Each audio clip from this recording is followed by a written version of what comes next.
Tom Nichols says, so just to let you know, he's staff writer at The Atlantic. So a few words about this new Russian nuclear doctrine, but here's a short version. It's not doctrine, it's a ploy. And I think that's a great summary there. So the old Soviet Union had a formal military doctrine, and it mattered. Trust me, wrote my doctoral dissertation and first book on it. It mattered because the regime believed in ideology and in conforming its policies and ideology and communicating that to its institutions. Soviet military doctrine was a means of intra-elite communication and policy guidance. Yes, some of it was just BS, but it was a real thing that was meant to make the various parts of the USSR defense world, strategy, industry, etc., fly in formation.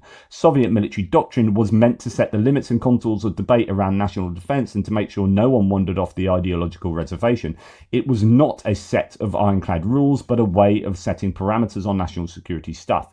Putin's Russia isn't an ideological state. It has no need of doctrine. It's a mafia state run by thugs. Doctrine is whatever Putin wants to do at any given moment, so don't fall for some new doctrine as if it's a trigger or red line that Putin will have to observe. Putin wants you to believe that if it's a new doctrine, that anything that happens will automatically force him to follow his own rules and then have to do something terrible. It's not a doctrine, it's just a BS nuclear Calvin ball. This doesn't mean Putin isn't dangerous, it just means that he's dangerous because he's vain and emotional and capricious. Putin's doctrines, scare quotes doctrines, are like Tony Soprano having a doctrine for running his family. Don't get wrapped in what amounts to Kremlin messaging op.